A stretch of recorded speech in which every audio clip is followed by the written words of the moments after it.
July 1st, as we know, is the 100th anniversary of the founding of the CPC. So people are asking what accounts for the CPC's longevity as a political party, because in 100 years, many political parties have lost power, and some political parties have even disappeared. And now the CPC has unbroken leadership of the country, the People's Republic of China, now in its 72nd year. I think there are a few reasons. Number one, the CPC's leadership, I think it's the choice of the people and the choice of the history. The second, I think the CPC adapts Marxism to the Chinese context and develops a socialist with Chinese characteristics. We don't just copy and paste any doctrine. We use Marxism as a theory, but we combine them with the Chinese reality. I think the third, the CPC always puts the people front and the center.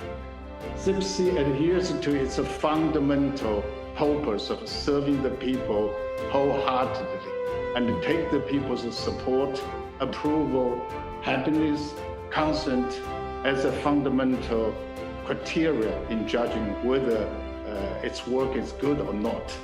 And the fourth, I think the CPC embraces self-reform and stay vibrant and resilient. Everybody makes mistakes, but the CPC has the ability to face up to its mistakes, correct them, embrace the self-improvement. The fifth one, I think CPC follows the trend of the history and stands firmly on the right side of the history. It's committed to building a community with a shared future for mankind. What have been some of the primary problems that the CPC has had during this time, even though the results have been, as you've said, remarkable, the largest population on Earth undergoing the greatest transformation in history, but yet there have been problems and there still are. So how should we characterize those? I think the problems right now is majorly the inadequate and unbalanced development. And it's a gap between the inadequate and unbalanced development and also the people's ever-growing need for a better life. So what we are going to do for now and for some time to come, I think, is to focusing on the three things. Number one is to address the insufficient or inadequate development. We will implement the new development philosophy, trying to speed up this development or focusing on the economic development to make the cake big. And the second is to address the unbalanced development.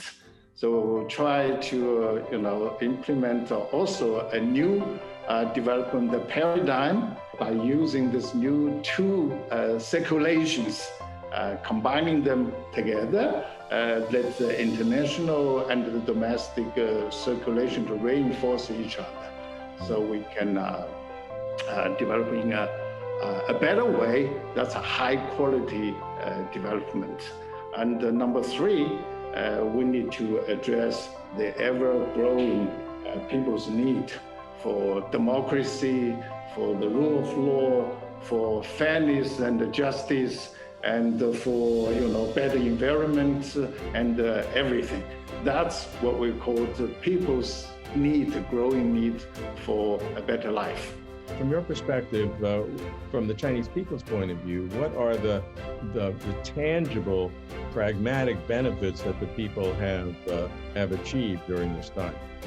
The CPC has created the three miracles. Number one, I think it's economic development. China now is the second largest economy in the whole world. It's the leading trader.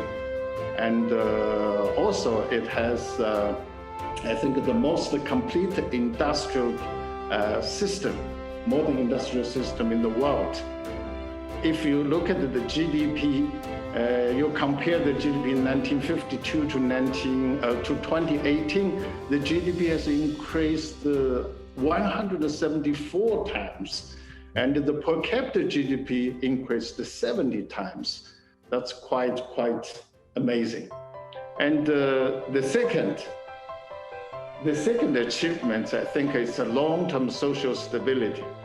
This is something, of not only making a cake big, but you have to distribute it. You have to share it fairly. China was able to quickly develop, adding wealth to its society very quickly.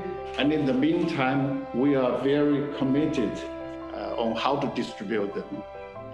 It's not an easy job, but we have been doing very well. The third one, I think it's a peaceful development or peaceful rise.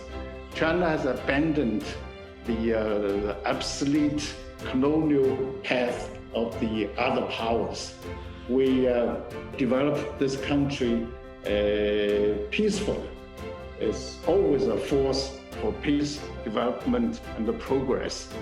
We never provoke the war, and we do not take 1 inch of a foreign land. China is also the only country which incorporates the peaceful development into its constitution. So this is a new way we have blazed out in all these years.